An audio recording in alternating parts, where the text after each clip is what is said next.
আপনারা দেখছেন পিয়ার রান্নাবাটি আর আপনাদের সাথে আমি পিয়া। আজকের রেসিপি গুঁড়ো দুধের মিষ্টি দই। খুব সহজে যে কোনো পাত্রে জমবে দই। বন্ধুরা, সবসময় তো সবার বাড়িতে লিকুইড দুধ থাকে না, প্রায় সবার বাড়িতেই গুঁড়ো দুধ থাকে। আমার এই রেসিপিটা ফলো করলে তোমরা সবাই পারবে গুঁড়ো দুধের দই বানাতে।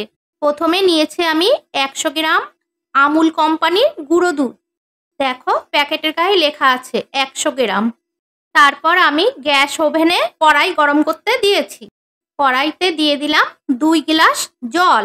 বন্ধুরা, 100 গ্রাম গুঁড়ো দুধে 500 জল দিতে হবে। এর থেকে বেশি জল দিলে দুধটা পাতলা হয়ে যাবে। তারপর হালকা জলটা গরম হলে আমি গুঁড়ো দুধটা সব ঢেলে দিলাম। এবার গুঁড়ো দুধটা খুব ভালোভাবে মিশিয়ে নিতে হবে যাতে একটুও দলা না থাকে। তারপর দিয়ে দিলাম 2টো এলাচ থেতো করে। এবার দুধটা খুব ভালোভাবে ফোটাতে হবে আর দুধটা খুব অনবরত নাড়তে হবে, একটুও সর করতে দেয়া যাবে না। দুধটা ফুটিয়ে ফুটিয়ে 1 গ্লাস করে নিতে হবে। দুধটা কিছুক্ষণ ফুটিয়ে নেওয়ার পর আমি আলাদা জায়গায় রেখে দিলাম। এবার আলাদা একটা কড়াই নিয়েছি, তাতে চিনি দিয়ে ক্যারামেল বানিয়ে নেব। প্রথমে কড়াইতে আমি 1 চামচ জল দিয়েছি, তারপর হাফ কাপ চিনি দিয়েছি। গ্যাসটা লো মিডিয়ামে দিয়ে চিনিটা এইভাবে নাড়াচাড়া করতে করতে এরম কালার চলে আসবে। তারপর গ্যাসটা বন্ধ করে ক্যারামেলটা একটু সামান্য ঠান্ডা করে তারপর ক্যারামেলের মধ্যে নামিয়ে রাখা দুধটা ঢেলে দিলাম। দিয়ে দিলাম 2 চামচ চিনি। বন্ধুরা, দুধটা ক্যারামেলের মধ্যে দেওয়ার সময় একটু চিটচিটে লাগবে। যখন দুধটা গরম হবে তখন ঠিক হয়ে যাবে।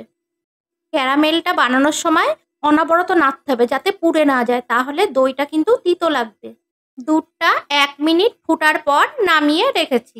এবার আলাদা একটা পাত্রে 2 চামচ মিষ্টি দই নিয়েছি। বন্ধুরা, মিষ্টি দই বানাতে গেলে কিন্তু মিষ্টি দই লাগবে।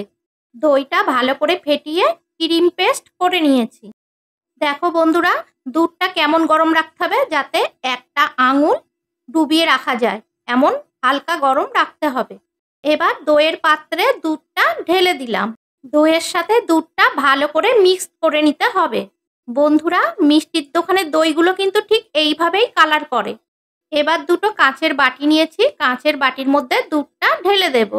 বন্ধুরা, আমি যেভাবে দই বানাচ্ছি এইভাবে যদি তোমরা দই বানাও, যে কোনো পাত্রেই দই বসবে, স্টিলের বাটিতেও দই বসবে। আমি এখানে স্টিলের বাটিটা নিতে ভুলে গেছি, তাই তোমাদের দেখাতে পারলাম না। এবার বাকি দুধটা আমি প্লাস্টিকের বাটির মধ্যে ঢেলে দেব। বন্ধুরা, তোমাদের একটা কথা বারবার বলছি, গরম ক্যারামেলের মধ্যে গরম দুধ দেবে না, তাহলে দুধটা ছানা কেটে যাবে। গ্যাসটা বন্ধ করে ক্যারামেলটা 1 মিনিট ঠান্ডা করে তারপরে হালকা গরম দুধ ক্যারামেলের মধ্যে দেবে। বন্ধুরা, 100 গ্রাম গুঁড়ো দুধ দিয়ে আমার 3টে পাত্রে দই হয়েছে। এবার একটা বড় পাত্রের মধ্যে দইগুলো রেখে আমি চাপা দিয়ে দিলাম। তার উপরে আমি একটা মোটা কাপড় দিয়ে দিলাম। এবার এই পাত্রটা গরম স্থানে 12 ঘন্টা রেখে দিতে হবে, একটু নাড়াচাড়া করা যাবে না। 12 ঘন্টা পর আমি ঢাকনিটা খুলছি। দেখো খুব সুন্দরভাবে দইটা বসে গেছে। বন্ধুরা, তোমরা দইটা খাটের তলায় কিংবা আলমারির মধ্যে গরম স্থানে রেখে দিতে পারো। 12 ঘন্টা পর আমি নর্মাল ফ্রিজে 3 ঘন্টার জন্য দইটা রেখে দিয়েছিলাম।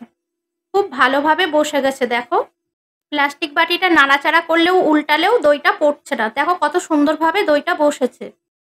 এবার দেখো কাচের বাটিতেও কত সুন্দর দইটা বসেছে, নাড়াচাড়া করলেও উল্টালেও দইটা পড়ছে না। বন্ধুরা, 100 গুঁড়ো দুধে দেখো কতটা দই হয়েছে, পরিবারের সবারই হয়ে যাবে। আর গুঁড়ো দুধের দই খেতে দারুণ টেস্ট লাগে। বন্ধুরা, তোমরা একবার হলেও এইভাবে দই বানিয়ে দেখো। কথা দিচ্ছি সবাই তোমরা পারফেক্ট দই বানাতে পারবে। তাহলে বন্ধুরা, দেখলে তো 100 গুঁড়ো দুধে কতটা দই হলো।